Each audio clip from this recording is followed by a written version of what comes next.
आदरणीय विद्यालय मधुबन के प्राचार्य महोदय, हमारे साथ काम करने वाले शिक्षिका बहनों, भाइयों, मैं जब 2014 में यहाँ ज्वाइन किया था तो मेरे साथ ज्वाइन करने वाले साइंस के विद्वान शिक्षिका कृपया करके साथ ये मौका बार बार नहीं आएगा। थोड़ा हम अपनी बात को शेयर करना चाहते हैं। हमारा विद्यालय क्या था उसके विषय में बताना चाहते हैं। तो उसमें हम लोग 7 से 8 टीचर हुआ करते थे और उसमें जब मैं ज्वाइन किया था तो हमारे प्रिंसिपल सुहेल सर थे, जो काफी लोकप्रिय शिक्षक थे और बहुत ईमानदारी से काम उन्होंने किया था। मैं इसके पूर्व में डीएवी में 8 वर्ष का मेरा अनुभव था। मैं वो अनुभव यहाँ शेयर करना चाहता था। मैं चाहता था कि हमारा विद्यालय डीएवी क्यों नहीं बन सकता।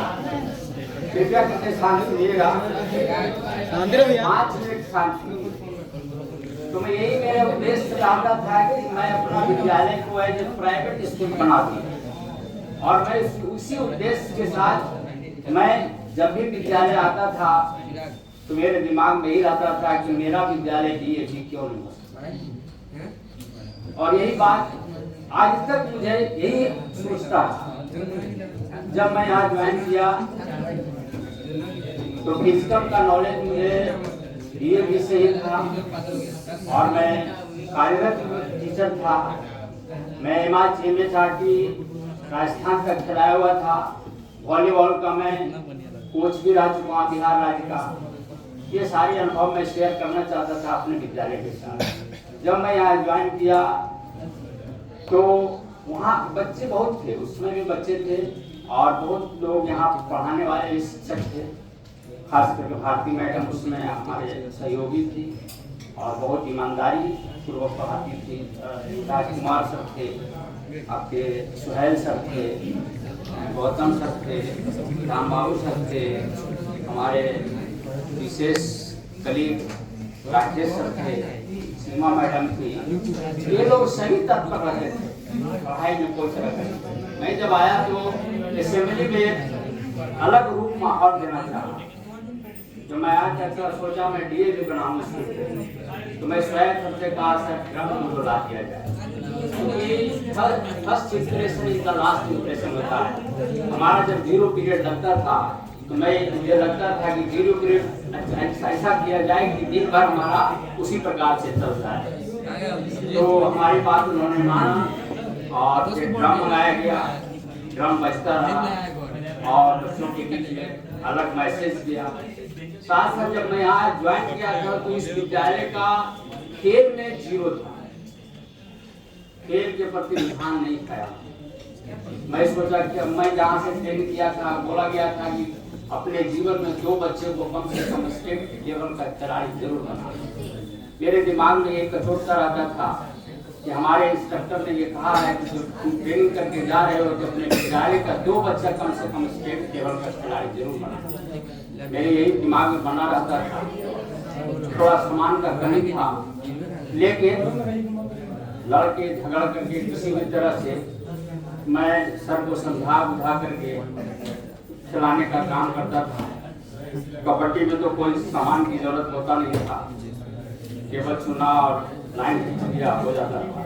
मैं खो-खो का भी बढ़िया जानकार था, मैं खो-खो भी खिलाना सीख गया और इस प्रकार खेल का एक अलग माहौल बनता गया।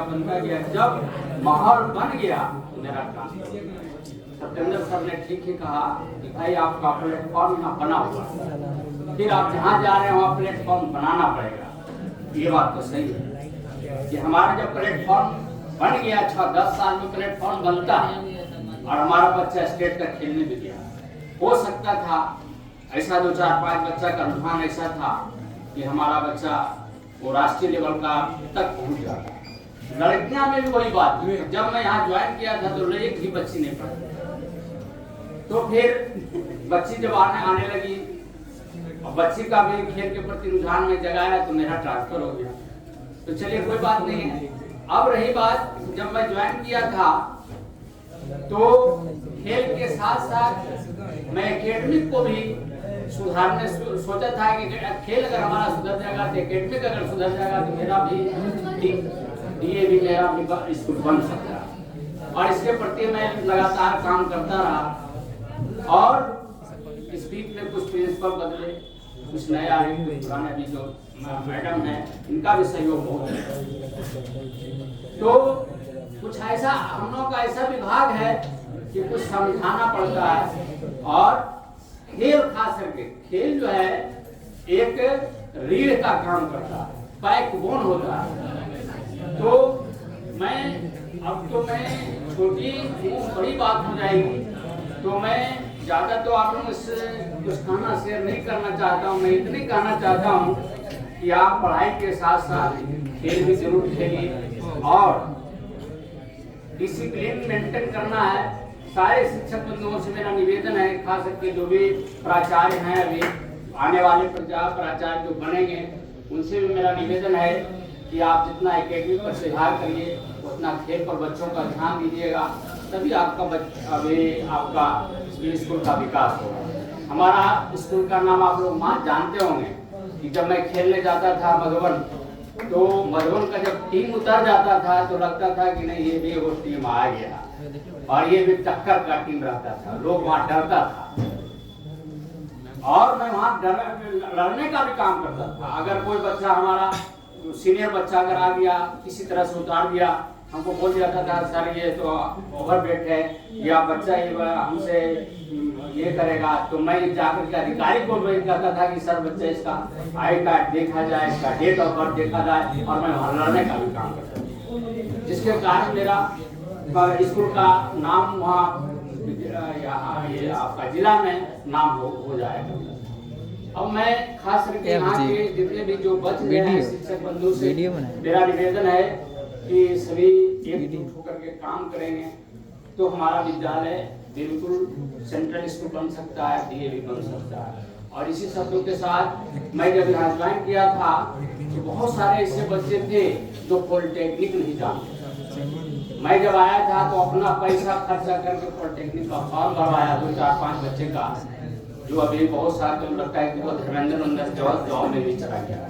और मैं चूँकि मेरिट भी था मेरे पास तो मैं पढ़ाने का भी कार्य करता था। मैं स्वयं सर आए थे तो बोला था कि सर मुझे वो मैथ का विषय दिया जाए क्लास, तो उन्होंने कहा था ठीक है मैथ पढ़ाने में लगा। बायोलॉजी चूँकि BSc किया, जूलॉजी ऑनर्स था तो पढ़ाने भी लगा। तो खास करके यहाँ के जो भी बच्चे खास करके जो हैं 11, 12 और 9, 10 लड़कियाँ खास करके, तो इसमें आप बढ़ चढ़ करके डिसिप्लिन मेंटेन कीजिए, सारे शिक्षक कीजिए, आपका इज्जत कीजिए, प्रणाम पाती कीजिए। देखिए आपके जो है शिक्षक होते हैं, ये पहला शिक्षक माता पिता होता है, दूसरा शिक्षक आपके टीचर होता है। कोई टीचर ये नहीं चाहता है कि हमारा बच्चा नीचे जाए, हर टीचर का यही उद्देश्य रहता है कि हमारा बच्चा उच्च शिक्षा तक जाए। तो मेरा भी वही उद्देश्य है और मैं अब मेरे से जो भी कुछ गलती सुनती हुआ होगा तो मैं आप लोगों से मैं माफ़ी मांगता हूँ। साथ साथ इसलिए खेल में बहुत सा ऐसा होता है, बहुत से ऐसे हमारे बच्चे होंगे जो कहता था कि सर हमारा खिला दीजिए, लेकिन ये सरकार का रूल नियम है, एज निकाल देता है, एज ग्रुप निकाल देता है, इतना से ज़्यादा आप नहीं खिला सकते हैं। और मैं ये डुप्लीकेट आधार बनवा करके मैं वहाँ खिलाना नहीं चाहता था, इसलिए नहीं खिलाना चाहता था कि ठीक है हमारा बच्चा वहाँ जीत जाएगा, जब उसका वेरिफिकेशन होगा तो उनको लज्जित होना पड़ेगा, तो इससे बेहतर है कि अभी नहीं खिलाएं। तो ऐसे में किसी बच्चे को मेरे से अगर दुख पहुंचा होगा तो मैं उससे उनसे माफ़ी मांगता हूँ। साथ साथ आप लोगों से मेरा निवेदन है कि मेरा ट्रांसफ़र ऐसी जगह हुआ है, मेरा घर ऐसा जगह है कि आप खेल विश्वविद्यालय भारत में पहला खेल विश्वविद्यालय बना जहाँ से आप PhD कर सकते हैं। और मैं यहाँ तक कोऑपरेट करूँगा, मैं आते रहूँगा और मैं इस विद्यालय के प्रति जो मेरा लगाव है, मुझे जाने का तो मन नहीं था, लेकिन एक ऐसी परिस्थिति आई कि हमको जाना पड़ रहा है और क्योंकि हमारे बच्चे वो छोटे हैं तो उसको भी संभालना है। इस वजह से चूँकि यहाँ लगाव मेरा बहुत अच्छा हो गया था, प्लेटफॉर्म में बन चुका था। कुछ ऐसे बच्चे थे जो कि हमको आगे आ उनको ले जाना था। लेकिन ऐसा है, जो बच्चे खेल के प्रति ज़्यादा रुझान में हैं वो हमारे से संपर्क करेंगे। हमारा खेल विश्वविद्यालय जो बना है वो इंडिया लेवल से को टच करता है। मैं कोशिश करूंगा कि वैसे बच्चे जो स्टेट खेल चुके हैं मैं वहाँ तक ले जाने का काम करूंगा। वहाँ से भी मैं आपका कोऑपरेट कर सकते हैं। खासकर जो हमारे सीनियर लोग हैं मैं उनसे भी माफ़ी मांगता हूँ कि हमारे से जो गलती सलती हुआ है कृपया कर माफ़ करेंगे। क्योंकि आपके साथ मैं कुछ दिन रूटीन इंचार्ज भी था, मेरा थोड़ा स्वभाव रूडली था, हो सकता है कि मैं आपके साथ व्यवहार किया हूँ, इसलिए मैं क्षमा प्रार्थी हूँ। क्योंकि पहला उद्देश्य था हमारा कि हमारा एकेडमिक अच्छा चले।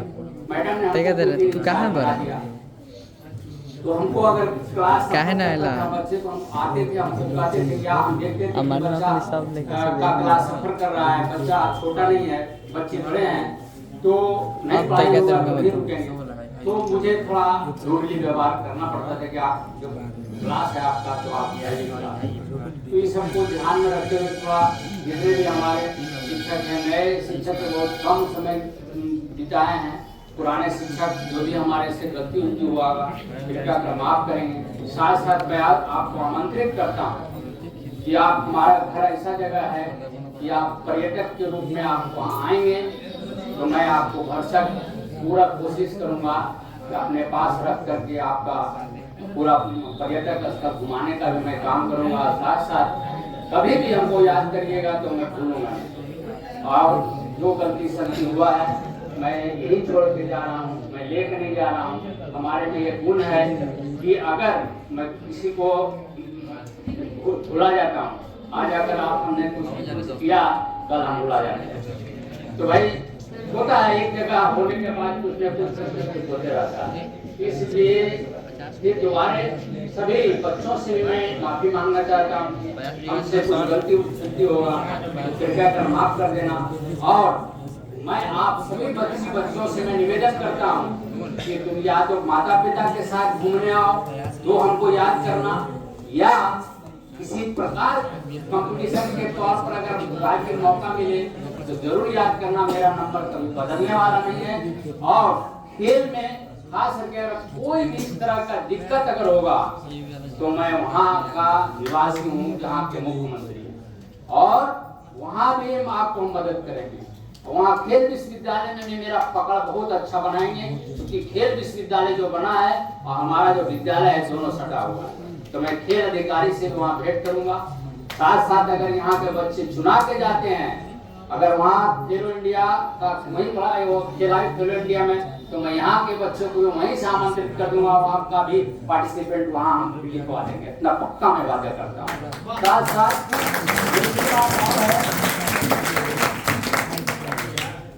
कि मैं एक किताब भी लिखा हूँ जिसका लोकार्पण वहाँ जाने के बाद तुरंत करूंगा। उसके लिए फिर एक बार मैं आपके विद्यालय में आऊंगा और जो जहाँ तक बन सकेगा हमारे एक्स स्टूडेंट या वर्तमान स्टूडेंट कि कभी भी किसी भी टाइम आपको याद खाली करिएगा। और आपका मुझे एक बात मैं बता देता हूँ कि आप 12 बजे रात को भी कोई फोन करते हैं तो मैं आपका फोन रिसीव करता हूँ, याद कीजिए। रहता है पर भी आपको रिसीव करते हैं। तो इसी शब्दों के साथ अब मैं ज़्यादा नहीं बोलूँगा और फिर एक बार आप लोगों से माफी मांगता हूँ। अपनी सभी को माफ कीजिएगा। इसी शब्दों के साथ अब मैं अपने वाणी को विराम देता हूँ। और साथ साथ क्योंकि प्रिंसिपल मैडम से भी थोड़ा निवेदन मैं करना चाहता हूँ कि मैडम बच्चों में इस प्रकार ऊर्जा दीजिए, चाहे वो खेल हो चाहे वो पढ़ाई हो, ऊर्जावान बना दीजिएगा। स्कूल हमारा बिल्कुल हमारा स्कूल पर परचम आपका रहेगा और आपका भी नाम होगा। और बच्चों का जब अच्छा अचीवमेंट होगा तो हमारा अचीवमेंट होगा।